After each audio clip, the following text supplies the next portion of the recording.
अस्सलामुअलैकुम नाज़रीन, बीजिंग में एक ग्रैंड मिलिट्री परेड की गई है जो सिर्फ एक सेरेमनी नहीं बल्कि ग्लोबल वर्ल्ड ऑर्डर के लिए एक इम्पोर्टेंट और पावरफुल सिग्नल है।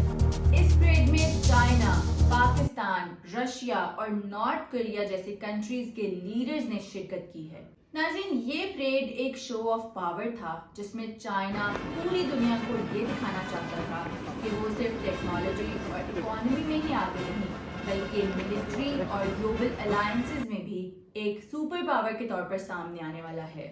अब सवाल ये है कि इस परेड की ग्लोबल वर्ल्ड ऑर्डर में क्या इंपॉर्टेंस है। नाज़रीन, सबसे पहले तो ये हमें एक नई जियोपॉलिटिकल अलाइनमेंट का सिग्नल दे रहा है। हम सब ने देखा कि चाइना, रशिया और So I'm here in Beijing for China's largest ever military. Pakistan का भी इस ग्रुप में शामिल होना इस बात का सबूत है कि हम अपनी फॉरेन पॉलिसी में वेस्ट ब्लॉक से ज्यादा ईस्ट ब्लॉक की तरफ झुक रहे हैं। नाज़रीन, दूसरा बड़ा एस्पेक्ट ये है कि ये अलायंस अमेरिका और यूरोप के इन्फ्लुएंस को चैलेंज कर रहा है।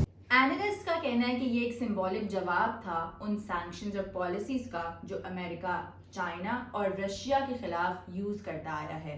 नाज़रीन, तीसरा बड़ा एस्पेक्ट पाकिस्तान के लिए बहुत ज़्यादा इम्पोर्टेंस रखता है क्योंकि पाकिस्तान एक लंबे अरसे से सिक्योरिटी और इकोनॉमिक क्राइसिस का शिकार है और अब चाइना के साथ हमारे ये मजबूत ताल्लुकात हमें सीपैक, ट्रेड और डिफेंस टेक्नोलॉजी में बहुत ज़्यादा फ़ायदा दे सकते हैं। Army chief general Asim Munir की इस इवेंट में शिरकत इस बात की रिप्रेजेंटेशन है कि पाकिस्तान अपने स्ट्रेटेजिक और डिफेंस रिलेशनशिप को चाइना के साथ और गहरा करेगा। So I'm here in Beijing for China's largest ever military. Global world order change हो रहा है जहां पर वेस्ट अपने नेटो और यूरोपियन एलाइज के साथ खड़ा है, वहां पर ही दूसरी जानिब एक नया ब्लॉक इमर्ज हो रहा है जिसमें चाइना, रशिया, नॉर्थ कोरिया और पाकिस्तान शामिल है। और ये डेवलपमेंट सिर्फ डिप्लोमेसी तक लिमिटेड नहीं है बल्कि इसके असरात ट्रेड, इकोनॉमी और इंटरनेशनल कॉन्फ्लिक्ट्स पर भी आने वाले हैं। नाज़रीन, बीजिंग की इस परेड को एक सिंपल इवेंट मत समझिएगा बल्कि ये एक मैसेज था, एक पावर शो था,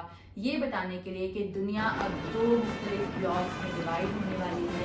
अब अमेरिका ही सुपर पावर नहीं रहेगा बल्कि एक ईस्ट ब्लॉक भी उभर के सामने आने वाला है। अब देखना यह है कि पाकिस्तान इस इमर्जेंस और नई अलायंस को अपने मुफाद में किस तरह इस्तेमाल कर सकता है। आपकी इस सारे मामले पे क्या राय है? क्या पाकिस्तान को वेस्ट का साथ ही देना चाहिए या नए उभरने वाले ईस्ट ब्लॉक के साथ खड़े होना चाहिए? हमें कमेंट्स में ज़रूर बताइएगा और मज़ीद अपडेट्स के लिए देखते रहिए न्यूज़ वायर।